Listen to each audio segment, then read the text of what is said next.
மாதமா இந்த 9 வருட காலமாக பெய்யக்கூடிய மழையினாலும் நான் காயக்கூடிய வெயிலினாலும் வேய்புலங்க வாழக்கூடிய காரகத்தில் மரம் செடி கொடி மலை மந்தாரம் இருட்டு வெளிச்சம் என்று தெரியாமல் மேடு பள்ளம் என்று புரியாமல் நான் தலைவிரி கோலமாக 9 வருட காலமாக பின்தொடர்ந்து வருகின்றேன். நான் யாருக்கு என்ன தீங்கு செய்தேன்? நான் யாருக்குடைய நான் கெடுத்தேன்? நான் யாருடைய பாவத்தை அனுசரித்தேன்? நான் யாருடைய பாவத்தை அனுசரித்தேன்? நான் பெண்ணா பிறந்தது பாவமா? நான் பிறந்த நேரம் சரியில்லையோ? நான் சமைஞ்ச நேரம் சரியில்லையோ? என் திருமணம் பண்ண நேரம் சரியில்லையோ? இல்லை என் தாயார் தந்தையார் செய்த பாவமா? இல்லை என் மூதாதிகள் செய்த பாவமோ? இல்லை என் அண்ணன் செய்த பாவமோ? இல்ல பிரம்மதேவன் தலையில எழுத்தா நான் கேட்டு வந்த வரமா? நான் வாங்கி வந்த தீவரையா?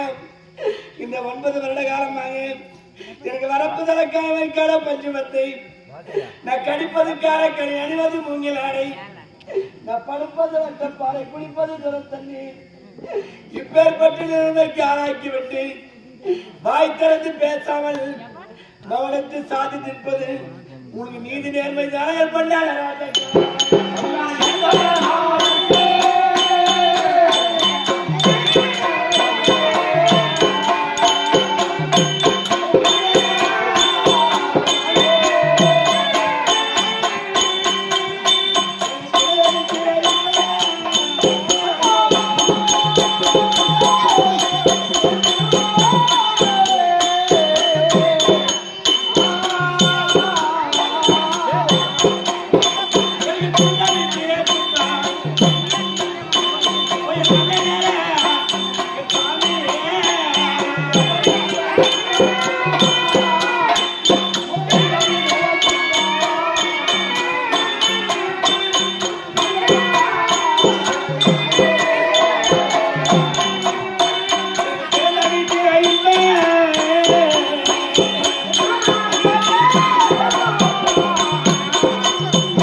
சென்னை நாடு மகனாக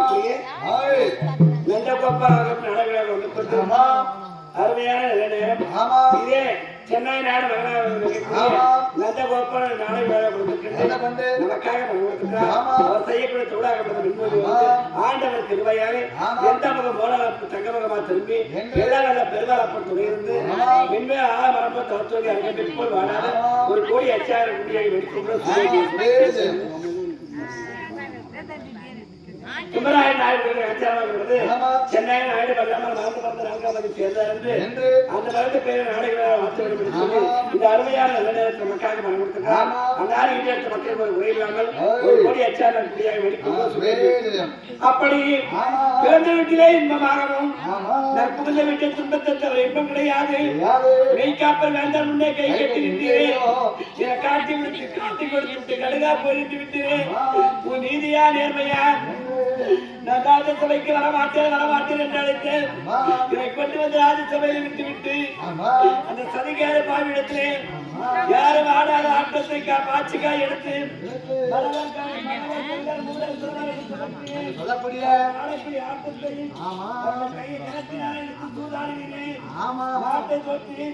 மணிமுடியை தோற்றி முத்தாரத்தை தோற்றி சக்திமாலை தோற்றி தேவன் தைலமெல்லாம் தோற்றி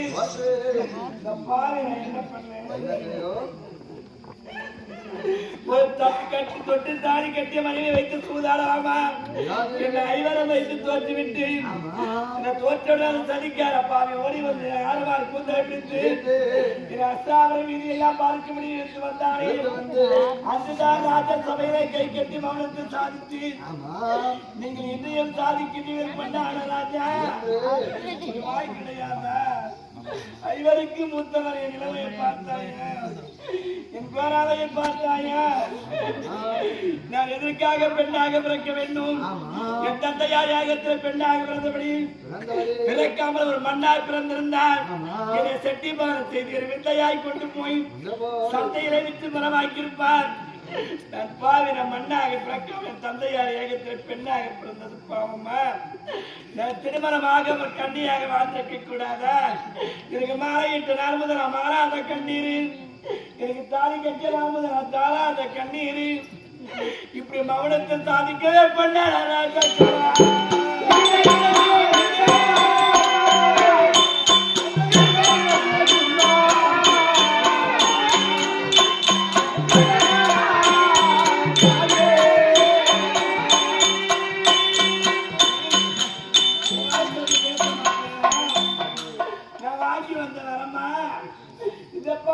கேட்டு வந்த நீங்க என்ன செய்யுங்க?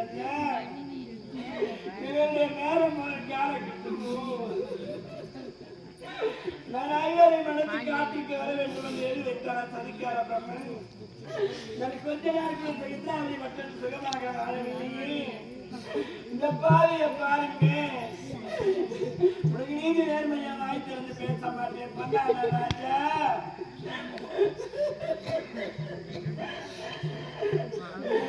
கொடுமையின் மேலாவை பார்க்க முடியலையா? ஐயா ஐயா நாதா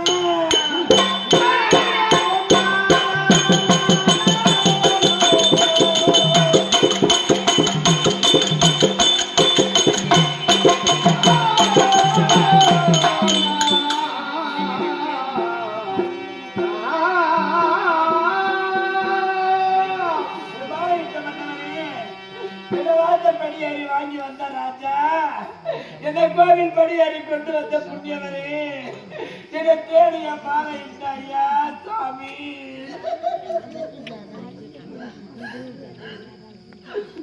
சின்ன வயதிலே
கன்னி பருவத்திலே கல்யாணம் செய்து இதை காட்டி கொடுத்து காலையாக என்று அழைத்து வந்து விட்டீர்கள்.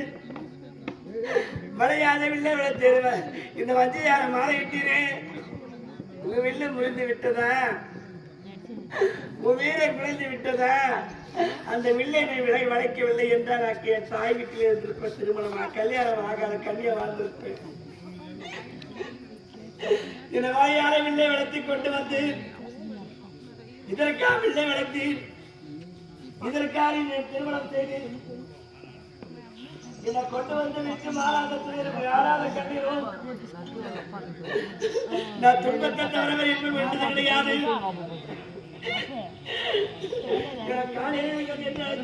சுவாமி கொண்டு வந்தா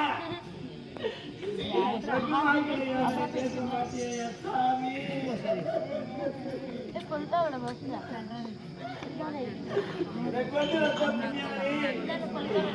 தேடி மாலையிட்டு பொண்ணான ராஜா உனக்கு நீதி நேர்மை கிடையாதா? இதற்கே தாய் கட்டி கொண்டு வந்தாயா சுவாமி? பேச மாட்டாயா? ஐயா ஐயா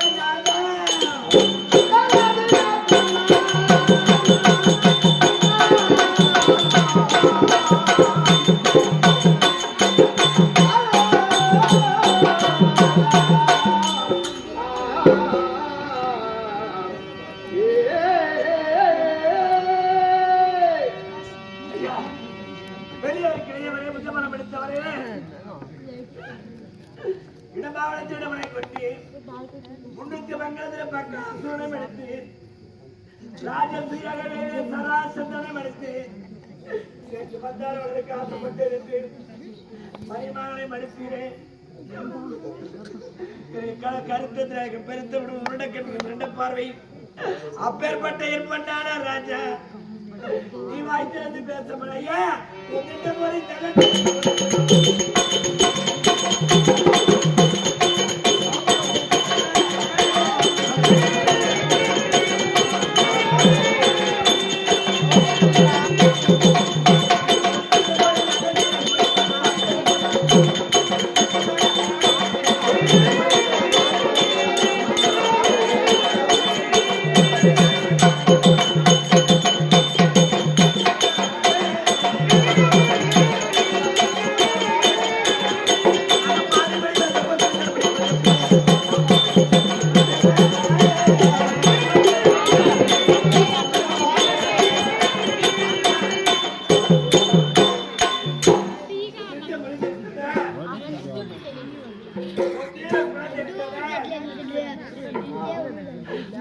என்ன ஆனது? பராக்கியம் எங்கு போனது? அந்த பாவி மடிவது எப்போ? என் கூந்தல் முடிப்பது எப்போ? நான் வைத்த சபதம் நிறைவேறுவது எப்போ? உனக்கு உடம்பில் ரத்தம் கொதிக்கவில்லையே, உன் மீசை துடிக்கவில்லையே, உனக்கு ரோசம் கிடையாதா? உனக்கு தீரம் கிடையாதா?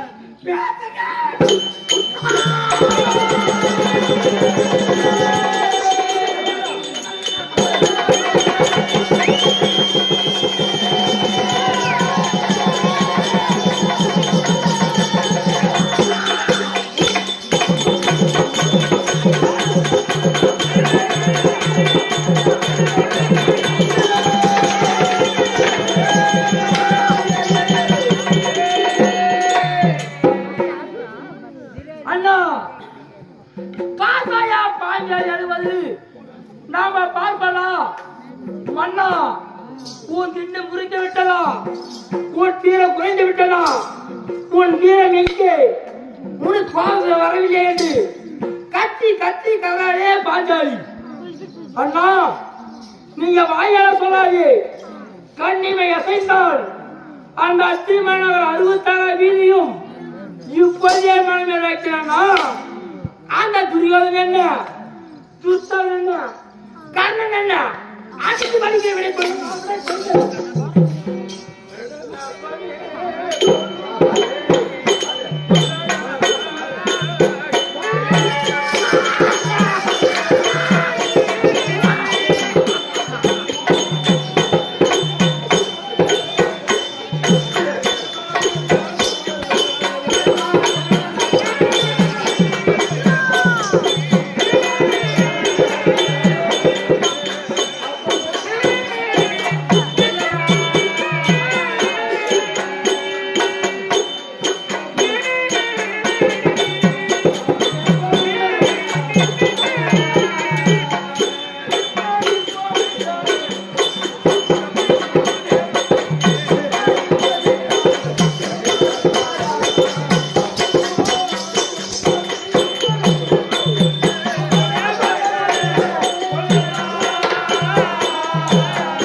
அண்ணலே நீங்கள் குறிக்கிறீர்களா கண்ணே? ஆமா அண்ணா, பாஞ்சாலியாவை பட்டத கத்தி கத்தி கண்ணி வடிக்கிறாள். தாரத்தாரையா கண்ணீர் வடிக்கின்றார் ஒவ்வொரு வனமாக. எனக்கு கோபம் இருக்கிறது, உங்களுக்கு தெரியுமா? அது தெரியாதண்ணா. என் கோபத்தை நீங்கள் காண வேண்டுமே. ஆனால் என் முதுகின் மீது கையை வையுங்கள் அப்பா, உங்களுக்கு அப்போது தெரியும். ஐயோ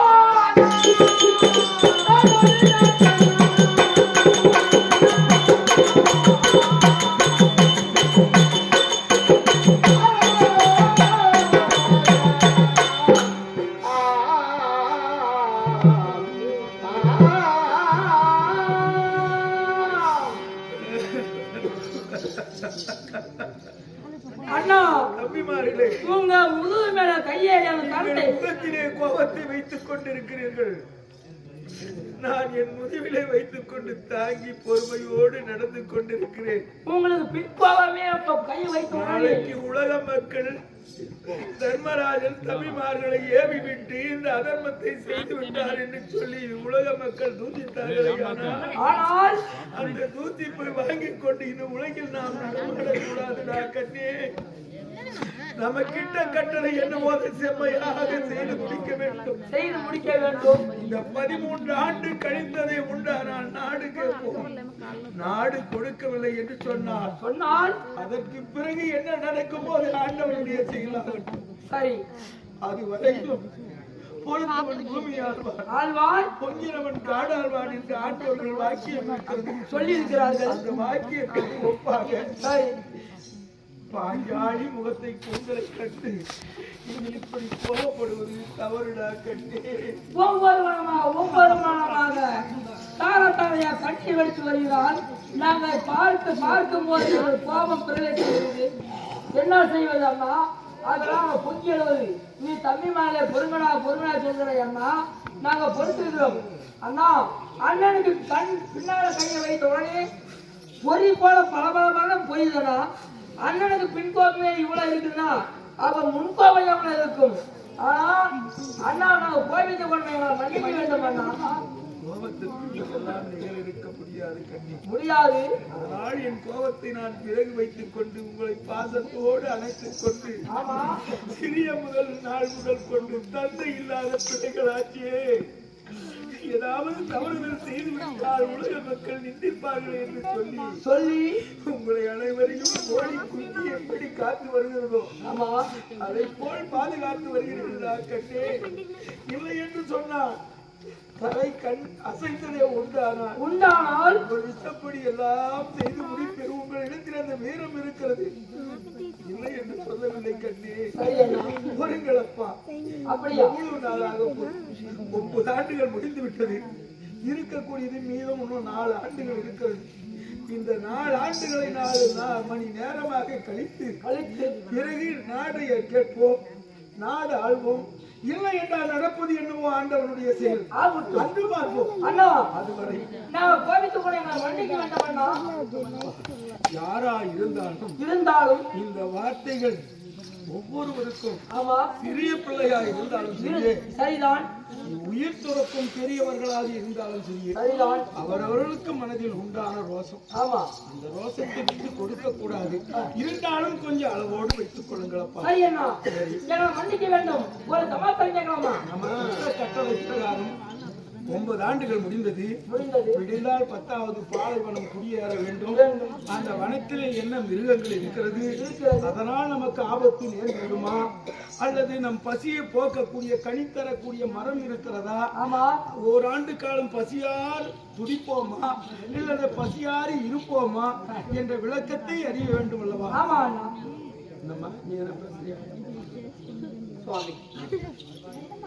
பொறுங்கள் எத்தனை நாளைக்கு பொறுக்க முடியும்? இந்த இப்படி பொறுத்து நமக்கு மட்டும்தான் தலையெடுத்தால் நமக்கு. 1 ஆண்டுகள் முடிந்து விட்டது. மீதம் இருக்கக்கூடியது 4 ஆண்டுகள் இருக்கிறது. இந்த 4 ஆண்டு 4 மணி நேரமாக கழித்து விட்டு பிறகு நாடாள்வதற்கு என்ன வழியோ அதை தேடுவோம். போலாமா?